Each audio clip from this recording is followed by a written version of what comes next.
অন্নপূর্ণা যোজনা পারিবারিক তথ্য সংগ্রহের ফর্ম। তো এই ফর্মটি আপনারা কোথায় পাবেন এবং এই ফর্মের সাথে আপনি কি কি ডকুমেন্টস দিতে হবে এবং এই ফর্মটি কিভাবে ফিল আপ করবেন, এই সব তথ্য এই ভিডিওর মধ্যে পাবেন। আর এই কোন ভুলগুলি করলে পরে ফর্মটা বাতিল হবে এবং খুব ভালোভাবে এই ভিডিওটা দেখবেন। তো দেখেন, এটা যে পরিবারের প্রধানের নাম, এটা খুবই গুরুত্বপূর্ণ। পরিবারের প্রধান আপনি হয় আপনার বাবার নাম অথবা আপনার স্বামীর নাম দেবেন, ঠাকুরদার নামও হতে পারে। আমি আপনাকে বলবো পরিবারটা একটু ছোট করে করবেন, কারণ পরিবার যদি একটু বড় হয়ে থাকে তাহলে দুটো ফর্ম আপনারা ফিল আপ করবেন, তাহলে সুবিধা হবে লিখতে। ঠিক আছে, তো পরিবারের এখানে নামটা আপনার বাবার নাম অথবা স্বামীর নাম লিখবেন। আধার কার্ডে যেমন আছে ইংরেজিতে যেমন দেখে দেখে লিখে দেবেন। তারপরে এখানে জন্ম তারিখ আধার কার্ড দেখে দেখে লিখে দেবেন। তারপরে পুরুষ না মহিলা সেটা লিখে দেবেন। পুরুষ হলে পুরুষও টিক দেবেন, মহিলা হলে মহিলা, অন্যান্য হলে অন্যান্য। ঠিক আছে, মহিলা হতে পারে, কারণ কোনো মহিলা যদি অবিবাহিত হন, তার বয়স যদি 25 বছরের বেশি হয়, বাবা যদি না থাকে, সেখানে কিন্তু মা হবে তার পরিবারের প্রধান। এবার পরিবারের প্রধানের আধার নম্বরটা এখানে লিখবেন। যদি ডিজিটাল রেশন কার্ডের আপনার নাম্বার থাকে এখানে লিখে দেবেন। ঠিক আছে, যদি না থাকে লেখার দরকার নেই, অপশন আছে। এবার কতজনের সদস্য পরিবারে সেটা এখানে লিখে দেবেন। এখানে লিখবেন হচ্ছে ঠিকানা, আপনার যে আধার কার্ডের যে ঠিকানাটা আছে স্থায়ী ঠিকানা সেটা এখানে লিখে দেবেন। ঠিক আছে, আবার এখানে বলছে স্থায়ী ঠিকানা, মানে সেটা যদি আপনার ঠিকানা হয়ে থাকে, মানে বর্তমানে যেখানে আছেন এবং আগের ঠিকানা দুটোই যদি সেম হয়, বর্তমান আর আগে, তাহলে এটা সেম লিখে দেবেন। এবার যোগাযোগের নম্বর, এখানে কিন্তু একটা ফোন নাম্বার লিখতে হবে। আর পরিবারের প্রধানের আধার কার্ডে যে ফোন নাম্বারটা লিঙ্ক আছে ডিভিডি লিঙ্কের, সেই ফোন নাম্বারটা কিন্তু এখানে লিখতে হবে। এবার এখানে হচ্ছে বাকি সদস্য। ঠিক আছে, এখানে পরিবারের যে 2জন 3জন বা 4জন যে সদস্য আছে তাদের নামগুলো কিন্তু এখানে, পরিবারের প্রধানের নামটা এখানে লিখে দেবেন। তিনি যদি মহিলা হয় তাহলে তিনিও অন্নপূর্ণা যোজনার জন্য আবেদন করা হচ্ছে, এখানে হ্যাঁতে টিক দিয়ে দেবেন। ঠিক আছে, এবার সদস্য 1, সদস্য 2, আপনাদের বয়স হিসেবে সদস্যগুলা লিখে দেবেন। একই রকমভাবে 3 নম্বর সদস্য, 4 নম্বর সদস্য, 5 নম্বর সদস্য লিখবেন। ঠিক আছে, যদি কোনো মহিলা তার স্বামীর নাম যদি পরিবারের প্রধান করেন, ঠিক আছে, তাহলে প্রথম যে সদস্য সেখানে কিন্তু উনি ওনার নামটা দিতে পারেন যিনি অন্নপূর্ণা যোজনার জন্য আবেদন করছেন। একই রকমভাবে তার সন্তানদের নামগুলো পরপর বয়স হিসেবে লিখে দেবেন। ঠিক আছে, এটা দেখেন 10 নম্বরটা, পরিবারের প্রধান এবং পরিবারের সকল প্রাপ্তবয়স্ক সদস্যের ব্যাংক অ্যাকাউন্ট নগদ অর্থ স্থানান্তরের জন্য। এখানে পরিবারের যে সদস্য সবার বয়স, যদি যাদের বয়স 18 বছরের বেশি, তাদের ব্যাংক অ্যাকাউন্টটা লিখে দেবেন। ঠিক আছে, ব্যাংক অ্যাকাউন্টের নম্বর দিতে হবে, আর কোন ব্যাংক এটা এখানে লিখবেন, আর এখানে আইএফএসসি কোডটা লিখবেন। ঠিক আছে, যারা 18 বছর হয়নি, ঠিক আছে, তাদের কিন্তু ব্যাংক অ্যাকাউন্ট লেখার দরকার নেই। ঠিক আছে, আরেকটা ইম্পর্টেন্ট দেখেন, বলছে যে ডিবিডি ক্রেডিটের জন্য আধার লিঙ্কযুক্ত ব্যাংক অ্যাকাউন্ট প্রদান করুন। মানে যে অ্যাকাউন্টের সাথে আপনার ডিবিডি লিঙ্ক আছে সেই অ্যাকাউন্ট নম্বরটা কিন্তু এখানে লিখতে হবে। 11 নম্বর অপশন, এই অপশনটা কিন্তু না লিখলে আপনাদের এই ফর্মটা কিন্তু বাতিল হবে একদম 100%। তো দেখেন, বলছে এপিক, HOF এবং সকল প্রাপ্তবয়স্ক সদস্য ভোটার তালিকায় অংশ নম্বর। HOF এপিক নম্বর, মানে পরিবারের যে প্রধান তার কিন্তু এখানে ভোটার কার্ডের নাম্বারটা লিখবেন। তারপরে বিধানসভা ক্ষেত্র ও অংশ নম্বর, এটা কিন্তু আপনার ওই ভোটার কার্ডের পিছনে দেখবেন লেখা আছে। যদি না পান তাহলে ভোটার লিস্টের আপনার পেজের সবার উপরে দেখবেন লেখা আছে। আর আপনি যদি এটা বুঝতে না পারেন কাউকে দেখিয়ে নেবেন। ঠিক আছে, আর আপনাদের আরেকটা কথা বলে রাখি, যদি আপনারা ফর্মটা ফিল আপ করতে না পারেন তাহলে যারা ফিল আপ করতে পারে তাদেরকে দিয়ে কিন্তু ফর্মটা ফিল আপ করে নেবেন, কারণ প্রত্যেক মাসে কিন্তু 3000 টাকা করে ঢুকবে। ঠিক আছে, কোনো রকম গাফিলতি করবেন না, কারণ 100 টাকা 200 টাকা যদিও লাগে আপনারা কিন্তু ফর্মটা লিখে নেবেন তাদের থেকে। একই রকমভাবে 1 নম্বর সদস্যের এখানে এপিক নম্বরটা দিবেন, তারপর বিধানসভা ক্ষেত্র এবং অংশ নম্বর। এবং যাদের বয়স 18 বছরের কম তাদের কিন্তু এপিক নম্বর এগুলো লেখার দরকার নেই, কারণ তাদের ভোটার কার্ড তো নাই, তো অবভিয়াসলি তাদের এগুলো ফাঁকা যাবে। যাদের বয়স 18 বছরের উপরে ভোটার লিস্টের নাম আছে তাদের জন্য কিন্তু এটা। আর যিনি অন্নপূর্ণা যোজনার জন্য আবেদন করবেন তার কিন্তু মাস্ট, তার কিন্তু লিখতেই হবে। ঠিক আছে, কারণ আমাদের যে মুখ্যমন্ত্রী উনি কিন্তু বলেই দিয়েছেন যাদের ভোটার লিস্টের নাম নেই, এখানকার নাগরিক না, তাদের কিন্তু দেওয়া হবে না। ঠিক আছে, তারপর বলছে বিভাগ, বলছে সংরক্ষিত নাকি অসংরক্ষিত আর্থিকভাবে দুর্বল শ্রেণী, তপশিলি জাতি, তপশিলি উপজাতি নাকি অন্যান্য অনগ্রসর শ্রেণী, নাকি বিশেষভাবে ঝুঁকিপূর্ণ জনজাতি গোষ্ঠী। এটা কিন্তু খুবই ইম্পর্টেন্ট। এখানে আপনি যে ক্যাটাগরির মধ্যে পড়েন সেটা টিক দিবেন, আর সেটার কিন্তু জেরক্স আপনাকে দিতে হবে, ঠিক আছে। যদি ইউআর ক্যাটাগরি হয় মানে আনরিজার্ভ, তাহলে কিন্তু কোনো কিছু দেওয়ার দরকার নেই। আর বাকি এগুলোর মধ্যে যে কোনো একটা হলে কিন্তু আপনাদের সেই কাগজটা কিন্তু দিতে হবে। রেশন খাদ্য ভর্তুকি, এটা দেখেন আপনার কি ডিজিটাল রেশন কার্ড আছে? যদি হ্যাঁ হয় হ্যাঁতে টিক দিবেন, যদি না হয় তাহলে নাতে টিক দিবেন। আর রেশন কার্ড যদি থাকে, কী ধরনের রেশন কার্ড দেখেন এখানে হচ্ছে AOI, PHH, SPHH, RKSY1, RKSY2 নাকি ভর্তুকিহীন। এটা দেখবেন আপনাদের রেশন কার্ডের উপরেই লেখা আছে, সেটা দেখে দেখে এখানে টিক করে দিবেন। তারপর পরিবারটি রেশন দোকান থেকে মাসিক রেশন তুলছে কিনা, যদি হ্যাঁ হ্যাঁতে টিক দিবেন, যদি না হয় নাতে টিক দিবেন।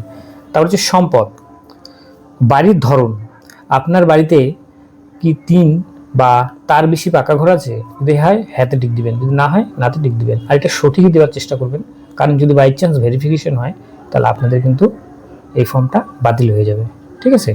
তারপরটা দেখেন পারিবারিক জমির মালিকানা, আপনাদের এই যে ফর্মের মধ্যে যে যে সদস্যর নাম লিখলেন তারা কি কোনো পারিবারিক জমির কোনো মালিকানা আছেন, তোমার থাকবে দাবিদার, যদি হ্যাঁ হ্যাঁতে টিক দিবেন, ঠিক আছে। আর তার সাথে কিন্তু আপনাদের রেজিস্ট্রেশন নথি বা মিউটেশন কপি বা কাগজটা, আপনার যে জমির কাগজ সেটা কিন্তু দিতে হবে, জেরক্স কপি এটার সাথে কিন্তু দিতে হবে, ঠিক আছে।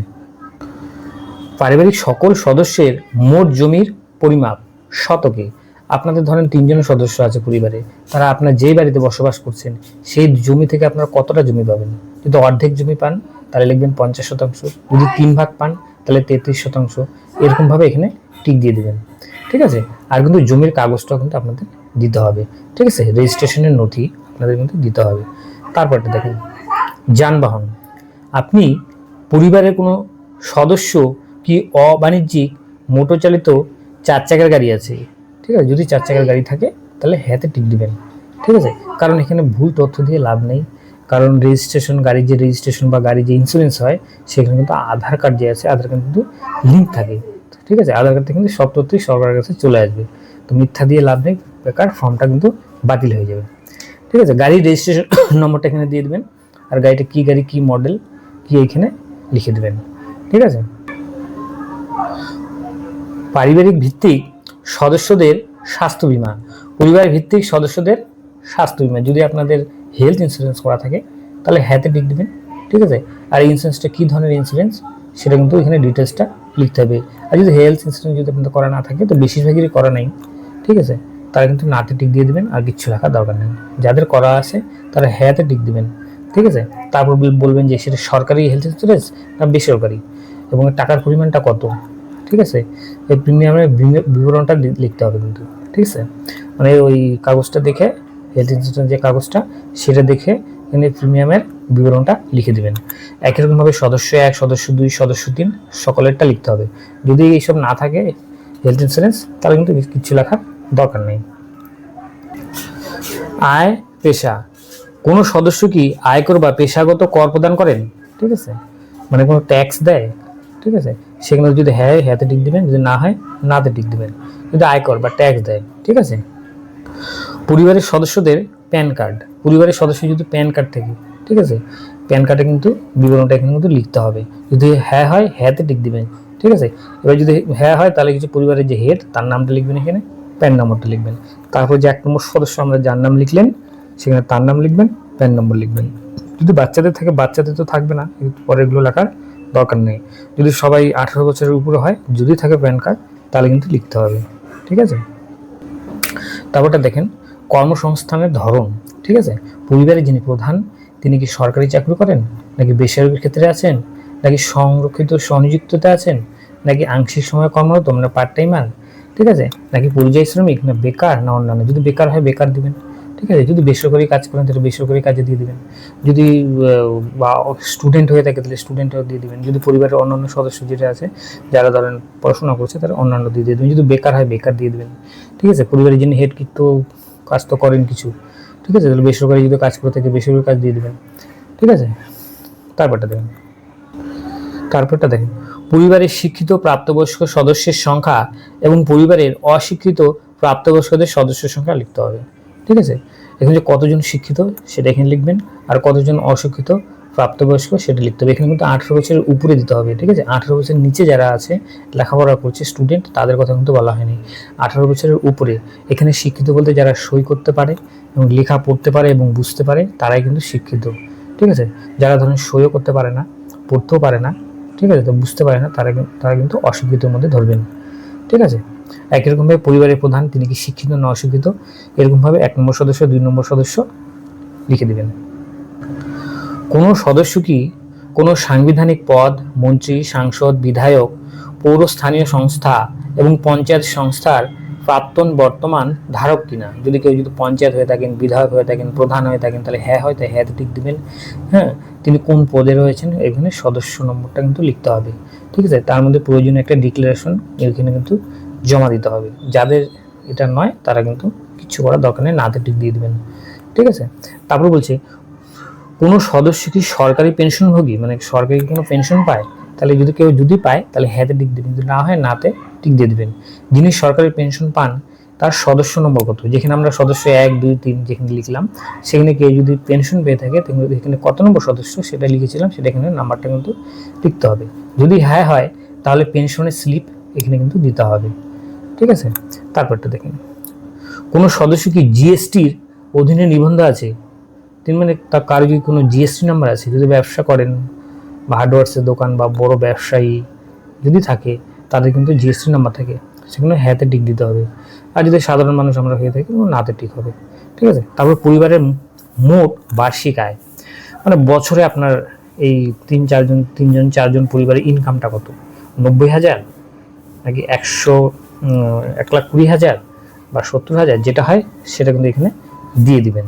ঠিক আছে, তারপরটা দেখেন সিএএ আবেদনের বর্তমান অবস্থা যদি থাকে, বলছে এটার মানে হলো যদি কেউ বাইরের দেশ থেকে ভারতে এসে বসবাস করেন এবং এই দেশের নাগরিকত্ব নেওয়ার জন্য দরখাস্ত করে থাকেন, ঠিক আছে, তাদের কথা বলা হচ্ছে। এরকম যদি কেউ থাকেন, যদি আবেদন করে থাকেন, ঠিক আছে, তাহলে এখানে এটা ঠিক করতে হবে এবং আবেদনের নাম্বারটা লিখতে হবে। ঠিক আছে, আর যদি আবেদন করার পরে আপনার কাগজও পেয়ে গেছেন, সার্টিফিকেট পেয়ে গেছেন, সেখানে সার্টিফিকেটের নাম্বারটা লিখতে লাগবে। যদি এরকম আপনারা না হয়ে থাকেন তাহলে ডাইরেক্ট লিখবেন প্রযোজ্য নয়, মানে যারা আমার এই দেশের যারা নাগরিক, ভারতের যারা নাগরিক, তাদের কিন্তু প্রথম অপশনটা হবে প্রযোজ্য নয়। ঠিক আছে, মানে সিএ মানে বুঝলেন তো, মানে যারা বাইরের দেশ থেকে ভারতে এসে বসবাস করছে এবং এই দেশে নাগরিকত্ব নেওয়ার জন্য আবেদন করেছে। ঠিক আছে, যদি আবেদন করে থাকে এখানে আবেদনের নাম্বারটা লিখবেন এই জায়গাটা, আর যদি আবেদন করার পর সার্টিফিকেটও পেয়ে যান তাহলে এখানে সার্টিফিকেটের নাম্বারটা লিখতে হবে। এটা পরিবারের প্রধানের। এবং 1 নম্বর সদস্য যদি হয়ে থাকে 1 নম্বর সদস্য, 2 নম্বর সদস্য যদি হয়ে থাকে 2 নম্বর সদস্য, এরকমভাবে কিন্তু সবারটাই লিখতে হবে। ঠিক আছে, এটা কিন্তু ইম্পর্টেন্ট, ভালোই ইম্পর্টেন্ট। কিন্তু যারা ভারতের নাগরিক, এখানে যারা ভোটার লিস্টে আমাদের নাম আছে, তাদের জন্য কিন্তু প্রযোজ্য নয়, সেটা কিন্তু প্রথমেই টিক দিয়ে দেবেন। তারপরটা দেখেন, বলছে অন্যান্য কিষাণ ক্রেডিট কার্ড, এআরডি, শিল্পী ক্রেডিট কার্ড, মৎস্যজীবী ক্রেডিট কার্ড, শিক্ষার্থী ক্রেডিট কার্ড ইত্যাদি, যারা এই যে প্রকল্প যারা যেগুলো আছে এগুলো যদি পেয়ে থাকেন, পরিবারের প্রধান যিনি আছেন তিনি যদি এগুলোর মধ্যে যে কোনো একটা পেয়ে থাকেন, এখানে নাম্বারটা লিখতে লাগবে, আইডি সংখ্যাটা লিখতে লাগবে, কত তারিখে কার্ডটা ইস্যু হয়েছিল সেটা এখানে লিখতে লাগবে। ঠিক আছে, আর বলছে প্রদানকারী সংস্থা বা কর্তৃপক্ষের বিবরণও কিন্তু এখানে দিতে হবে। এটা পরিবারের প্রধান যদি এগুলোর মধ্যে যে কোনো একটা পেয়ে থাকেন এখানে কিন্তু লিখতে হবে। যদি পরিবারের সদস্য যে 1 নম্বর যে সদস্য যিনি আছেন তিনি যদি এগুলো কার্ড পেয়ে থাকেন, তার কিন্তু এখানে নাম্বারটা লিখতে হবে, আইডি সংখ্যাটা লিখতে হবে। ঠিক আছে, যে তারিখে ইস্যু করা আছে সেটা লিখতে হবে। যদি এগুলো কিছুই না পেয়ে থাকেন আপনারা, তাহলে কিন্তু এগুলো কিচ্ছু দেওয়ার দরকার নেই, কোনো টিক দেওয়ার দরকার নেই, কিচ্ছু করার দরকার নেই, সরাসরি পরের পেজে চলে যাবেন। এই অপশনটা ভেরি ভেরি ইম্পর্টেন্ট। যদি SIR 2026-এ নাম বাদ পড়ে থাকে তাহলে মামলাটি ট্রাইব্যুনালে বিচারাধীন হয় কিনা। এই নাম্বারটা কিন্তু ভালো করে শুনবেন, এই 3 নাম্বারটা। যদি এই যে আমাদের SIR হলো, যাদের নাম কাটা গেছে, ঠিক আছে, কাটা যাওয়ার পর ধরেন সেটা কোর্টে মামলা হচ্ছে, ট্রাইব্যুনালে চলে গেছে, ঠিক আছে, নাম যারা কাটা গেছে, কাটা যাওয়ার পর সেটা কোর্টে গেছে কেস, মানে যে আমরা কিছু মানে অনেকে বলছে যে আমরা এখানকার ন্যায্য ভোটার এবং আমাদের নাম কাটা গেল, তারা নতুন করে ভোটার লিস্টে নাম তোলার জন্য এটা ট্রাইব্যুনালে গেছে। তারা যদি হয়ে থাকেন, এরকম যদি হয়ে থাকেন, এটা কিন্তু তাদের জন্য। যদি আপনার নামটা কাটা গিয়ে থাকে, ঠিক আছে, বা ট্রাইব্যুনালে গিয়ে থাকে, কোর্টে গিয়ে থাকে মামলাটা, তাহলে কিন্তু এই যে লাস্ট অপশনটা এখানে ক্লিক করতে হবে এবং এই মামলাটা কি পর্যায়ে আছে সেটা কিন্তু এখানে লিখতে হবে। ঠিক আছে, কারণ তারা দাবি করছেন তারা হচ্ছে ন্যায্য ভোটার, তারাও কিন্তু অন্নপূর্ণা ভাণ্ডারের যোজনার টাকা পাবে। ঠিক আছে, টাকা পাবে, কিন্তু তাদের কিন্তু এখানে বলতে হবে যে মামলাটার নম্বর এবং বর্তমান যে স্থিতি সেটা লিখতে হবে। আর যাদের ভোটার লিস্টের নাম আছে, যারা ভোট দিলেন 2026 যে বিধানসভা ভোট হলো, এই ভোটে যারা নাম দিলেন, ঠিক আছে, এটা কিন্তু তাদের জন্য না, তারা কিন্তু প্রথম অপশনে টিক দিয়ে দিবেন, প্রযোজ্য নয়। ঠিক আছে, প্রযোজ্য নয় লিখে দেবেন, হয়ে গেল, আর কিছু করার দরকার নেই। আর যাদের নাম কাটা গেছে তাদের জন্য কিন্তু এই যে শেষের অপশনটা, এটাতে টিক দেবেন, টিক দিয়ে মামলার বিবরণটা এখানে লিখবেন। ঠিক আছে, কারণ তারা মনে করে যে তাদের এর আগে তাদের নামটা ছিল লিস্টে, তারা ভোট দিয়েছে, তাদের নামটা এমনিই কাটা গেছে, এটা ভুল, সেই কারণেই তারা আবার ট্রাইব্যুনালে গেছে, ট্রাইব্যুনালে বিচার চলছে, যদি তাদের নামটা আবার লিস্টে ওঠা যেন যায়। একই রকমভাবে বাকি সদস্য 1, সদস্য 2, সদস্য 3 এগুলো সব লিখে দেবেন। ঠিক আছে, তারপরটা দেখেন, তারপরটা বলছে সামাজিক মর্যাদা এবং নির্ভরশীল ব্যক্তিগণ। ঠিক আছে, বিদ্যালয়ে অধ্যয়নরত পরিবারের সকল শিশুদের বিবরণ। ঠিক আছে, এখানে কিন্তু শিশুর নাম লিখতে হবে, প্রথম যে সদস্য যিনি আছেন তিনি শিশু হয়ে থাকলে শিশুর নাম লিখবেন।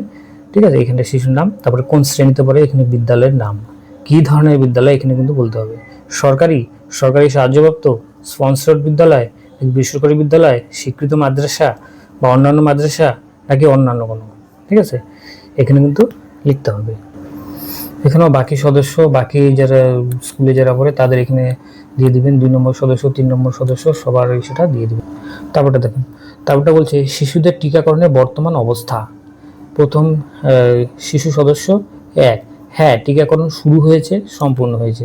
যাদের ধরেন টিকাকরণ চলছে আর কি, বাচ্চার বয়স 7 বছর, 8 বছর বা 9 বছর বা তারও কম, ঠিক আছে, হ্যাঁ টিকাকরণ হয়েছে লিখবেন, বা যাদের কমপ্লিট হয়ে গেছে টিকাকরণ, তাই বলে এইখানে এই অপশনটাই টিক দিয়ে দিবেন। ঠিক আছে, আর বলছে যে যদি ধরেন যে 18 বছরের বেশি, ঠিক আছে, টিকাকরণ কমপ্লিট বা টিকাকরণ মানে এখনো হয়নি, ঠিক আছে, অথবা ধরেন ছোট, টিকাকরণ এখনো মানে স্টার্ট হয়নি, টিকাকরণ লিখে দেবেন টিকাকরণ হয়নি। ঠিক আছে, এবার যদি হ্যাঁ হয় তাহলে টিকাকরণের কার্ড আইডি, যদি না হয় তাহলে শেষ টিকাকরণের তারিখ, হ্যাঁ টিকা না নেওয়ার কারণ, টিকা যদি নাও নিয়ে থাকে টিকা না নেওয়ার কিন্তু কারণটা লিখতে হবে। আর টিকাকরণের একটা কার্ড হয়, সেই কার্ডটা জেরক্স করে দিতে হবে।